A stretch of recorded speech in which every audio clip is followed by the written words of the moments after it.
8 करोड़ तो मैं उसकी नजरें चुराने नहीं भी दे सकता था। ये हर बात को मान लेते हैं। उसकी छुट्टी सैंक्शन हो गई है। मुझे किसी ने हौसला दिया तो मेरे हौसले टूट जाएंगे। पूरी खरीद दिल बहलाने वाला आदमी नहीं है। मैं नहीं मानती कि अचानक बिलाल अब्दुल्ला से कोई अफेयर चल पड़ेगा उसका। मिलकर गई है आज। ऑफिस की तरफ से फूल देना उसको। आज उसका पहला दिन है। मेरी हमशा, देखा नहीं, वो फैसले बदल लेती है।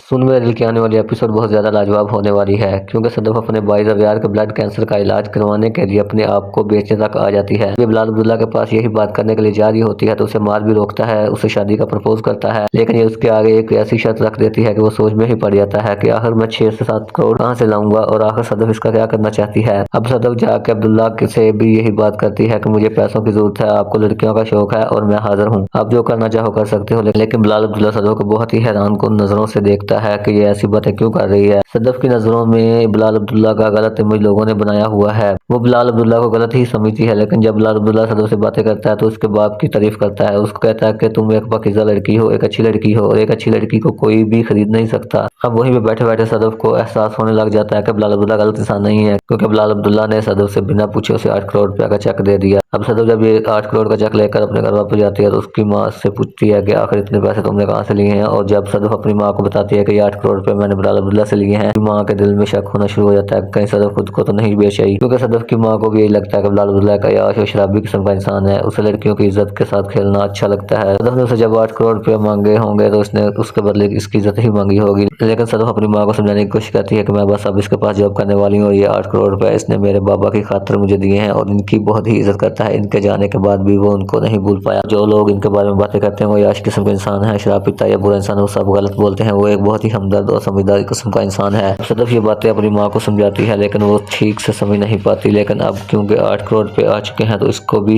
एक तसल्ली हो चुकी है, चलो अब मेरे बेटे का इलाज हो जाएगा। अब दूसरी तरफ ऑफिस में अमार और हमशा की भी यही बातें चल रही हैं कि आखिरकार बिलाल अब्दुल्ला ने 8 करोड़ रुपए का चेक इससे पहली मुलाकात में क्यों दे दिया। अब हमशा अमार को कहती है कि मुझे नहीं लगता कि सदफ का पहली मुलाकात में बिलाल अब्दुल्ला के साथ अफेयर हो जाएगा, लेकिन अमार का कहना है कि सदफ अब बहुत ही बदल चुकी है, तुम इसे नहीं जानती हो, वो बहुत ही बदल चुकी है। अगर वो मुझसे शादी करने के लिए मुझसे 8 करोड़ रुपए मांग सकती है तो उसमें कोई भी शक नहीं है कि इसने पैसों की खातिर खुद को बेच दिया होगा।